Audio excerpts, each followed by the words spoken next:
let's be incredibly clear what we're talking about in this debate. Today we're talking about the broad brush slander of Islam. We're talking about the systematic trivialization of minority groups in the Americas. And this is something today that side proposition simply cannot stand for. So, some definitions. Firstly, we're going to define media as any main channel of mass communication. This can include newspapers, tabloids, and news sites. We also want to define national crisis as any event that is likely to cause widespread instability. These can be social, these can be economic, these can be political. We'd also like to define censorship as the removal of false, harmful, or provocative information. Moving on. What are our objectives in today's debate? Proposition, we'd like to prove, firstly, how we're going to minimize chaos during crisis, and secondly, how we re-achieve stability and ultimately, in the long run, by resolving national crises. And we tell you that it's going to be their burden to prove how free information always achieves these outcomes. So, our policy for today. Firstly, we're going to establish an independent organization, and this is going to mirror the democratic diplomatic system of the United Nations. It is going to be an opt-in policy, meaning countries can choose whether or not they'd like to adopt this policy. And media and information will be overseen by workers of this organization should countries choose to choose to adopt the policy.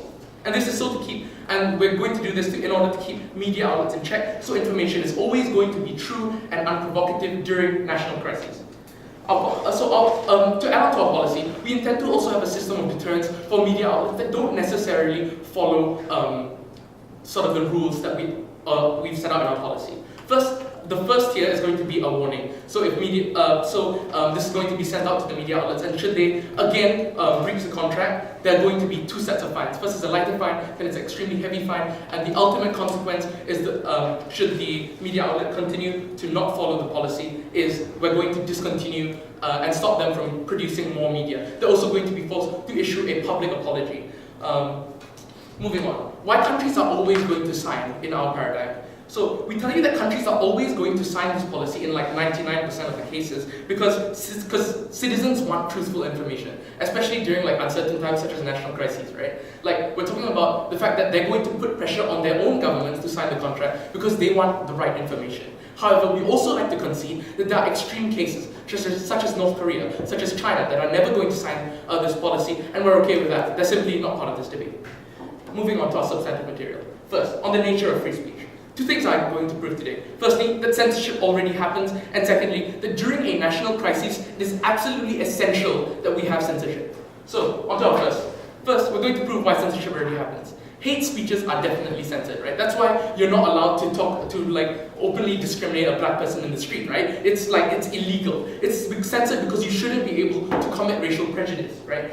That's why in 2015, 857 people were arrested for hate speeches in the United Kingdom alone. Because we as the government have the right to censor out information that will harm other people. And this is exactly what we intend to do. We tell you that national crisis is a time of great fear and uncertainty. Situations like the refugee crisis, right, when there are fake images being produced showing refugees wielding the ISIS flag to strike fear in places like France. We tell you that it's a time when people are afraid because they're not sure if they're going to be able to eat a meal tomorrow because there are riots on the street. They're not sure if in a month they're going to be able to give their kids a good education because there are riots on the street. This is situations like what we saw in Moscow in 2011 because of political instability due to elections, right?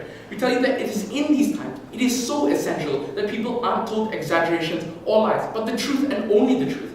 Otherwise, we end up trivializing groups of people and marginalizing smaller groups of people. And case in point, the refugee crisis, which is now an issue that has just simply been blown out of proportion. We think that it is incredibly, abhorrent that these sort of situations happen, and it is at the fault of the media. We should censor this. And for all these reasons, I'm very proud to propose.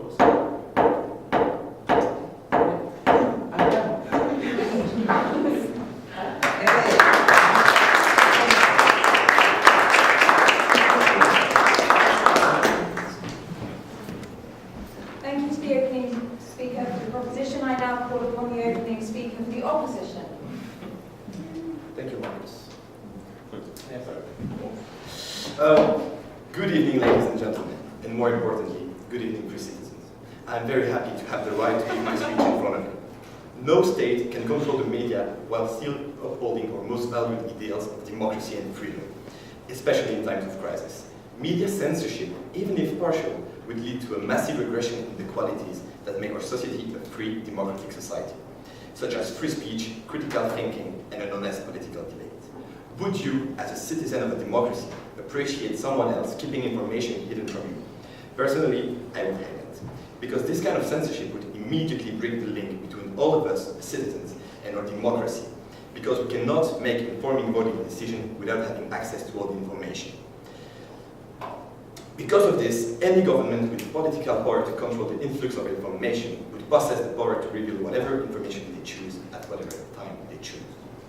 They would be able to control the information to serve their own political interests when the government has the ability to make the electoral process and the democratic debate. The people in charge cannot choose to take that opportunity. Point of information. Does your side agree that censorship is important? Yes, but not a national crisis and for security grounds. Also, it is obvious that a government with bad intention would not stop with censorship. They would go even further by censoring the internet and social media. If our society were to enact any form of censorship, we would be punishing all people for expressing themselves, causing citizens to fear self-expression. We would force every single person and every single outlet to cringe in fear every time they wish to express, thus causing the same state of mind of those under a tyrannical government. Then there comes the dark reality of censorship. Who would apply the censorship? Who's defining time of crisis? Like uncertainty, what does it mean? It's not concrete. Who has the right to decide which idea may be expressed and which idea cannot be expressed? We are left with two alternatives: the government itself or a member of the political elite, strongly influenced by the government's political agenda. Either alternative would give a massive amount of political power to any government. By giving our government this amount of power, we will turn our government into more of a dictatorship than a democracy. The last point I'd like to address is quite obvious. The power will, with that fall into the hands of the wealthy and the elites. Information has always been a source of power and therefore an object of desire. Point of information. Now, if a part of the information is not available for every one of us, then the wealthiest will pay for it to have an advantage over those who are cut from that piece of information. The result of censorship, even partial, will lead to an increasing of wealth disparities and the separation between social classes. Information shouldn't be a product and even less a luxury. Giving the control and access of information to the wealthiest goes against every principle of equality we care for. Nowadays, the poorest among us have the right to have a political voice. With the introduction of censorship, the political power will stroll in the end of the mighty that aren't representing us as a whole. The wealthy ones will always find a way to take advantage of the situation. Why? Because they'll know things before everyone and will always be ahead of the main part of our population. My point is that censorship will offer domination to the elites because they would regulate information or have access to it thanks to the money and or the relations with the political power. One of the best proven ways of giving the most freedom to the people is to reduce the possible amount of power held by the state, especially concerning freedom of expression and freedom of speech. A law enacting censorship would put us in a dilemma between our right to freedom and an imaginary or hypothetical security. State restriction does not improve security and welfare, as many historical and contemporary reasons have shown. Therefore, I ask you, ladies and gentlemen, to oppose this tonight's mention. Thank you for your attention. I hope that has reached you and your attachment to true freedom.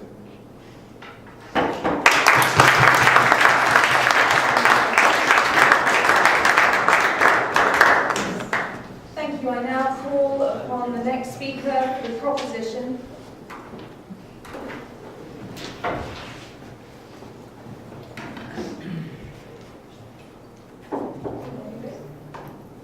Gays should be prohibited from donating blood, sperm, and their hearts in case of a car accident should be buried or burned as unfit for extending anyone's life.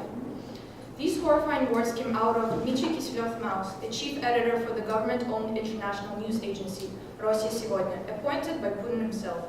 This statement was broadcasted on live TV for millions to see, even though it's a hate speech. Your house is arguing that media should not be censored? Okay. However, it is already happening in countries around the world. My question to you is, how are you going to enforce this? What is the incentive for countries to listen to you? Do you want to call Putin and tell him, hey Brown, can you stop censoring the media and spreading propaganda? Is that how you see it? I don't think so. It is human nature to abuse freedom when given to them, no matter who you are. Russia is a perfect example of what happens when there is freedom and no censorship. The government manipulates this freedom and as such begins to set the rules. After Putin came to power, he began to establish control over the main TV channels, such as ORT, NTV, and Russia 1. When it comes to so-called independent media, there is a mutual agreement between the Kremlin, the owner, and the editor-in-chief, which favors Putin's views. Since all major media is government-owned, any view of the government can be projected at the society. And since there is no censorship, Russia has long been publishing misleading images, false narratives, misinterpretations, fabricated stories, and racist comments. Is this what you're trying to achieve? Such unrestricted freedom can be a direct threat to public security during a national crisis, or even be responsible for starting one. So you're saying that there is no censorship in I Russia? didn't tell you to speak. You looked at me, you didn't say it. Sorry. This debate is personal to me. I know how it feels. Because such media freedom allowed Russia to falsely interpret my country, intrude on our soil, and set a war between brotherly nations, Ukraine and Russia. It has described Ukraine's leaders as fascists and painted a picture of anarchy and chaos reigning in Kiev. They are maliciously claiming that Ukrainian authorities are severely repressing Russian residents in eastern Ukraine and Crimea, but that's all false. Even Ukrainian television has been taken off air in Russia and replaced with more Russian broadcasts. Russians are brainwashed daily, which allows Putin to justify Russian military invasion on Ukrainian soil. Which is why we propose to have an independent organization which will regulate the media, because they don't have a political agenda. Their objective is the truth, only the truth. Since right now media outlets are not following any professional standard, they're actually using media freedom against the media. Pantifact, an independent organization which analyzes accuracy of the TV networks, conducted a study on Fox News. It showed that only 17% of all information published is true. The other 83% fall under categories of partially true, mostly false, and fully unfabricated. Why does the media lie so much? The simple answer is that they can and it's legal. News outlets around the world claim that it is part of free speech and that the responsibility is on the public to be informed as whether the information is true or not. This is outrageous. Since people follow media sources to get informed, they do not expect that what they're reading is false and they're being manipulated. Media is commercial. Its function is to inform the masses, but its goal is to make money, and what sells best is lies. People are not interested in headings Afro-American boy saves cat. They would rather read migrants are murderers. That's not true, but that's interesting. However, since the majority of our population are uneducated, they simply cannot differentiate between false and true information. This is where the problem lies. The media is constantly playing upon people's desire of entertainment and makes money off it, but unfortunately, it ignores the consequences these lies may have on public opinion. How such generalizations influence discrimination between cultures, religions, and countries, especially in the time of a national crisis.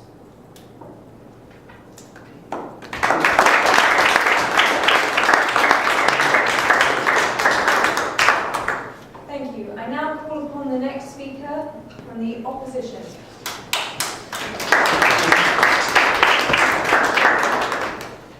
Along with education, the media is one of the most important tools in order to guarantee a country's democracy and basic human rights to freedom of speech. While the proposition might claim they only wish for the information provided to be accurate, this is simply a way for politicians to impose regulations for their own benefit. The moment these regulations happen is the moment people cease to express themselves and a certain political ideology begins to control the way people think. This is especially true for times of crisis, when the future of a state is dependent on how people express themselves and inform themselves, and the actions they take. Historically, there have been many examples of this, such as Mao Zedong in China, Pinochet in Chile, Stalin in Russia, Kim Jong-un in North Korea, or Hitler and Mussolini in 1940s Europe. Censorship was rampant through Nazi Germany. Censorship ensured that Germans could not only see what the Nazi hierarchy wanted people to see, hear what they wanted them to hear, and read only what the Nazis deemed acceptable. When the German people tried to apply their democratic human rights to freedom of speech, the Nazi police would persecute them. Even telling jokes about Hitler became a serious offense. One to send you to the concentration camps and your eventual death. The Nazi censors also burned books of Helen Keller, who had overcome her deafness and blindness to become a respected writer. To the book burnings, she responded, "Tyranny cannot defeat the power of ideas." Clarification, madam. Hundreds of thousands of people in the United States protested these book burnings, that were a clear violation of freedom of speech, in public rallies in New York, Philadelphia, Chicago, and St. Louis. Here's another example. in Gaddafi's Libya, it was difficult for writers and journalists to work and publish outside of the state-owned media outlets. Journalists faced banning, harassment, imprisonment, torture, and death. Even when the regime attempted to improve its image through Gaddafi's son, Saif al-Islam, it was duped the Libya of Tomorrow project. The scope of freedom of expression didn't go beyond criticizing some corrupt state officials. As I end my speech today, I will remind you why censorship in times of crisis is not only ineffective, but counterintuitive. It prevents people from informing themselves in different points of view. Historically, it has been used by a ruling party in order to conserve a political ideology, and it can easily violate a human rights to information and freedom of speech. Therefore, ladies and gentlemen, I invite you to stand against injustice and against the proposition.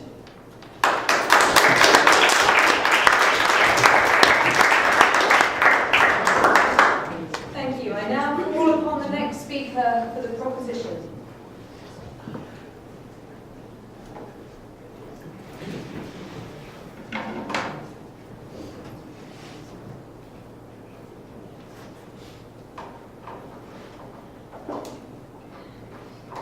Good evening, ladies and gentlemen. I'd like to discuss the dangers of censoring too little, which is what the opposition is proposing. I'm sure that no one in this room will dispute the concept that the media is there to inform. Information should not be censored. However, ladies and gentlemen, the media does more than just inform us. Personal opinions, over-exaggerated accounts, and false allegations are more and more frequently found in newspapers and magazines. Why is that? Why does the media want to alarm us instead of informing us? The answer to that question is actually quite simple. The media is made up of a number of different corporations whose main objective is to increase profit. And the best way to increase profits is to write and publish exactly what the public wants to read. The media does not generally focus on the right-centered criticism of minorities in our society. The media assumes that by publishing articles and reporting events in a particular way, that they will be expressing what most people want to believe. But, ladies and gentlemen, what people want to believe is not necessarily true or what they actually need to hear. Often a persuasive blame game is actually being used to convince us or the audience that minorities are to blame for all the problems in society. Because what is easier than blaming someone? Especially if that person is someone who has difficulty making his or her voice heard. Because freedom of speech, a right that was fought for by people who felt oppressed and wanted their voices to be heard, is now misused by the media as a way to oppress these minorities who we wanted to protect in the first place. Because, standing together, this is an incredible misuse of power. The media is scaring people, and what good can come from fear? While there may be some short-term gains for certain media outlets, the overall benefit for society is just non-existent. No ultimate good can come from fear, as fear leads to eventual instability, which makes us even more vulnerable to scaremongering. Standing together after a terrorist attack is surely the best way of showing the terrorists that they can be defeated. Instead of spreading so much hate and so much fear, the media should be spreading the messages of love, of togetherness, of hope, and most of all, of solidarity. Thank you. Take terrorism, for example. It is plainly wrong, ladies and gentlemen, how if someone speaks of a terrorist attack somewhere, the first image that seems to come up to mind is that of a bearded Middle Eastern man. If you look at the definition of terrorism, it says, terrorism is the unofficial or unauthorized use of violence and intimidation in the pursuit of political aims. And yet, when a man walks into an abortion clinic shooting everyone because he is pro-life and is therefore anti-abortion, he is described as a gunman by the media, not a terrorist. And people wonder why certain people could feel racially discriminated against. And now while we're on the topic of racism, how about we speak of Brexit? Ever since the results came in for the referendum, there have been more and more acts of racism reported to the police. People may wonder how this racism came to be. There are quite a few reasons, but I think that the headlines that the Daily Express has been publishing for years are an excellent example of the abuse of media power. Here are only two. Migrant crisis will kill off EU. Migrants cost Britain £17 billion a year. All lies. The newspapers have been spreading lies about immigrants for so long that it's become hard for people to know what is true and what is not anymore. And if you think that people have the common sense to know that these articles are not true, then how come when asked why they voted Leave, the most people blame the immigrants, that this would be the only way to stop them from coming into the UK and stealing their jobs? I'll leave you with one final question, ladies and gentlemen. Why is it that the media gives so much publicity to hate when they have the option of emphasizing unity, tolerance, and love?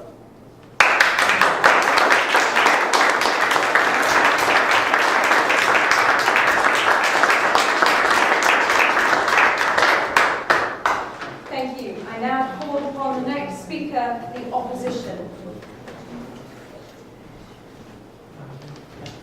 Good evening, ladies, gentlemen, and worthy opponents. Tonight, the People Opposition is here to propose that censorship is a legitimate measure. Censorship, the suppression of free speech and public communication. Well, after having heard a plethora of arguments, I'm standing here before you to convince you that censorship is not a legitimate measure, even in times of crisis such as terrorism. One could argue that posts on media after a terrorist attack would reinforce the already existing chaos and thus become a threat to society's overall stability. However, to me at least, a post concerning a recent attack looks like the perfect stimulus to get informed about what is going on out of my personal little microcosm. And I'm asking you, ladies and gentlemen, when would you Google ISIS, for example? On a random sunny Sunday morning, or after a major event that would potentially cost your lives? Though, how could you possibly know about the attack if any information about it has been censored at the time? As I'm actually thinking about it, I feel more scared than protected. But what if the media showed something that would shock, or as the proposition prefers, scare the public? They say that the painting that doesn't shock isn't worth painting. And the motivation one gets out of shock proves it. This cannot be a better example of how shock can contribute to stimulating one's feelings. Hence, by letting government decide whether information is too shocking and censor it, we miss the entire point of a shocking piece of evidence. The fact that it's the only thing that can actually sensibilize and mobilize an individual. On your point, madam? Yeah, thank you. So censorship turns out to be pointless, since it deprives people of incentive for an argument reason. Evidently, censoring the media without proper justification can lead to the distortion of truth. And truth, ladies and gentlemen, is by no means harmful to the people. And by hindering the revelation of truth, the only ones deeply harmed are the people themselves. Madam, are you willing to allow for a complete lack of censorship? And if this is so, during times of national crisis, does it mean you can be racist openly? The argument about racism is going to be raised later, but no. So, the inaccessibility to truth causes namely the manipulation of public opinion. The majority rests tranquil by shutting out any different opinion expressed by a minority. In this way, the majority is protected, whilst the minority is neglected. To me, it's the other way around. Majority being protected looks like power protecting itself, while not showing any solidarity to the weak. Another small example shall illustrate better my view. Imagine standing before an angry crowd and a single man who tries to get his message across. But since different from the crowd, the mob is just about to step over him. Who would you help? The unorganized group of people driven by a crowd psychology, or the one person who is ready to get trembled to his beliefs? Censoring this man's opinion would be equal to helping the crowd, equal to violating his rights just because he's different, equal to shutting him up for good. Thank you for your attention, and for all the above reasons, and for the sake of truth, ladies and gentlemen, I beg you all to oppose tonight's motion.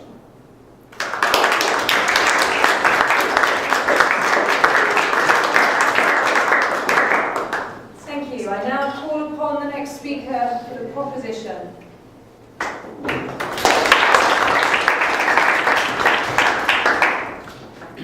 So, ladies, gentlemen, honorable opposition team, as they say, every burned book enlightens the world. Censorship thus comes at the advantage of the public. Every single piece of information that is being filtered aims at nothing but updating the public properly and precisely, and at preventing the jeopardizing of their lives at hand. Therefore, censorship should not be perceived as something negative, but as something that accelerates and facilitates the flow of information. Many, as the opposing team for instance, argue that censorship suggests violation of one of the fundamental human rights. I bet you're all tired of hearing that by now. Freedom of speech. Nevertheless, we should not forget that no rights are absolute. Rights must be limited by respect for others and by the needs of society as a whole. Rights come together with obligations, and there's a fine line separating the two parts, a line which shall not be crossed. Yes, freedom of speech is undoubtedly a human right, but it comes together with the obligation to use it wisely and not to attempt to manipulate people for the sake of personal interests, especially when it comes to so significant and urgent a situation as the one of a national crisis. When the time comes that an urgent situation shows up, when the time comes that our lives are in danger, when the time comes that we're all called all together as a nation, the media should not be spreading lies and confusion, because then the situation does nothing but simply deteriorate, the people's judgment only getting more and more clouded. That is why we should apply censorship. The reliability of information would improve, and people would be prevented from being misinformed. After all, we should not forget that self-expression does not necessarily mean approaching the truth. Media means inform, not manipulate. Why don't people understand how easily those who control the media can turn to demagogues?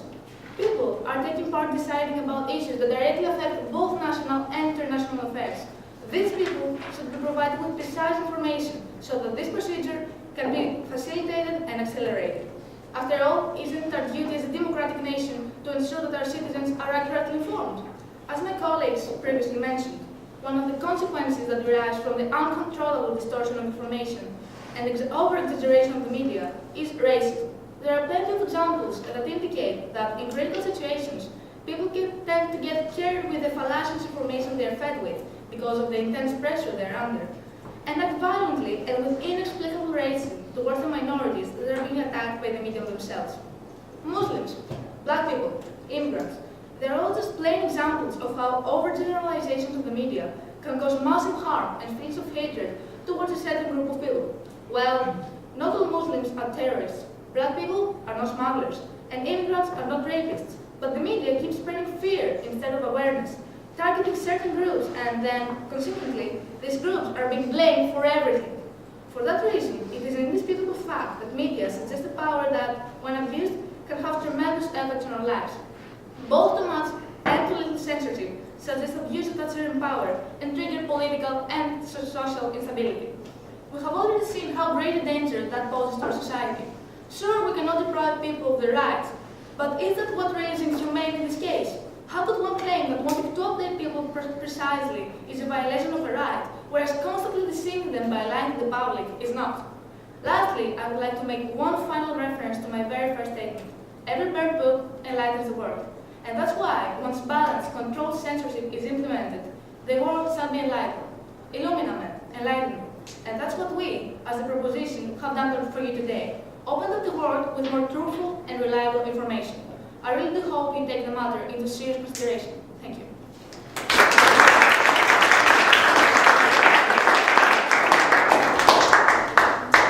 Thank you. I will now call upon the final speaker for the opposition.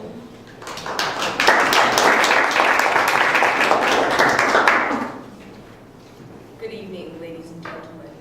The downfall of democracy occurs when someone's voice ceases to be heard, when someone's opinion ceases to matter. At its core, media censorship propagates the idea that only certain people may express their opinions. When a person's opinion ceases to matter, we imply that that person themselves ceases to matter. No single person, organization, or government has the right to tell any citizens that his or her views cannot be shared. This form of censorship would target anyone who disagrees with the government or just mainstream political thought. With this form of censorship, no citizen would be able to oppose or even criticize a government action or the mainstream political thought. If we censor certain views, we exterminate the opportunity for new ideas to come into the political sphere. If the government is supposed to represent the people, how can it properly represent its people if they do not feel free to express their views? To have an honest political debate within any nation, each citizen must have full freedom to participate in the debate if they so choose. In an ideal world, everyone would agree, and everyone would vote for the best option. Sadly, we do not live in that ideal world. In our world, people disagree. They have a large spectrum of political views, and they approach political issues differently. Censorship mandates the winner of the debate before it even starts. Instead of allowing people to listen to different views and come to their own conclusions, censorship allows a government official to come to his or her own conclusion and then force it on the citizens. On your point, Michael. Democracies are built on the premise that the government ought to allow its people to vote for the type of society they desire and for the government actions they believe are best. If we no longer believe that the people can make decisions that can be about their society, that can be trusted, then perhaps we need a different form of government. As the opposition, we want you to come to your own conclusions, not only for this issue, but for other political issues as well. We want you to remember the evidence and examples you've heard today concerning the drastic repercussions on societies caused by censorship. We want each of you to feel you have the freedom to speak out and make your voice heard, no matter who you are, no matter where you come from. You have a voice, and you have ideas, and we, the opposition, want to hear those ideas, not drown them out in favor of our own.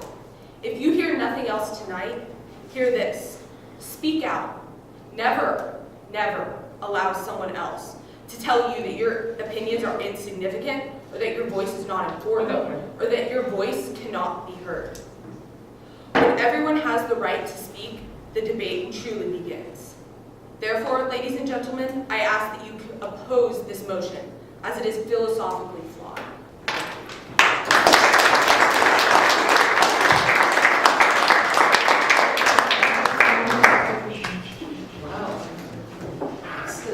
Wonderful.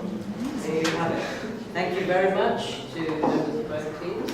And I hope you all agree that there's been a fascinating array of opinion on this particularly important motion.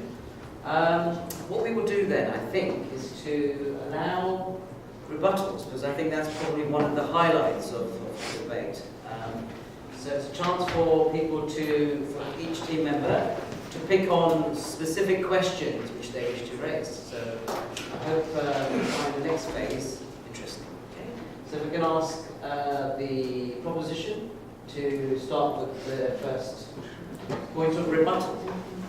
Do we go? Yes, you one, go. one, Yes, one. if you want to do it that way.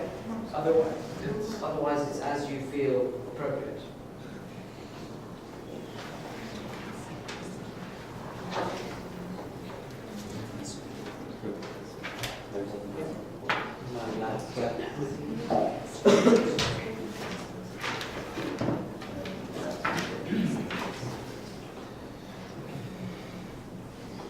If you could direct your question to specific speakers. Question or the rebuttal? Yeah, to specific speakers.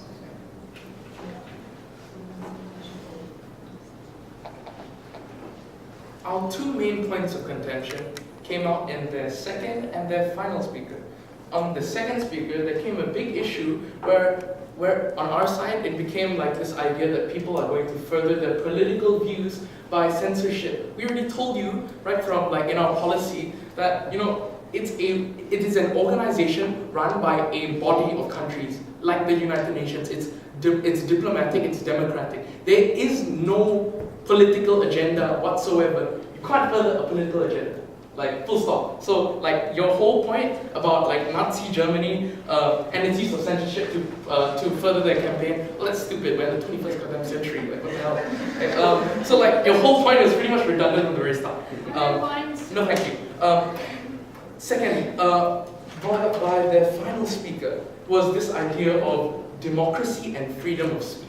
So, it was very ridiculous to hear this notion of there being, like, if I silence this person out, he's not part of our society. Bang, democracy broken. Woo! No, that's nothing like what we said. No, we're telling you that we're taking out incorrect information, untruthful information. It's things like refugee statistics being faked. It's things like images of like terrorists being like made up. We're taking those off the internet, off the media, because it's better for people in our society.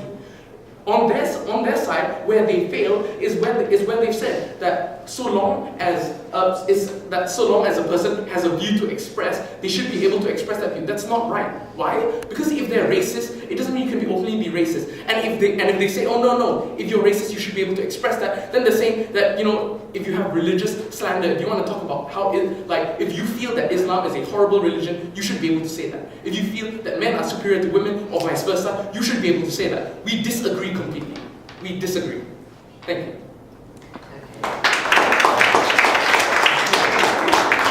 May I just remind speakers that it's not a chance to make general statements, but an opportunity to focus on specific questions. Okay? I can just remind you not to allow your questions to drag into statements. Very good. So, please, can I have a question from the opposition?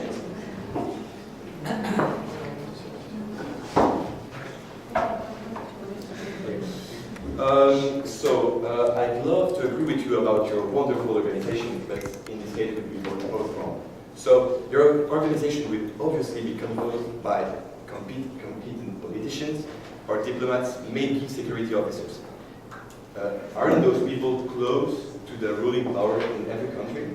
And yeah, is it close to the people to whom this censorship would apply? Is that directed at anyone? Marcus. Just repeat the question once more. Yeah. Just do I stand up? Yes, in a minute. Yes, go ahead. Yeah. So your organization will obviously be composed by competent politicians or diplomats, maybe security officers. Aren't those people close to the or in place rather than the people? So the organization that you believe should be helping to censor, do they not already comprise people who are in government and close to power, positions of power? Could you answer that? So our response to this is, first, we're going to, we've told you from the start that it mirrors the United Nations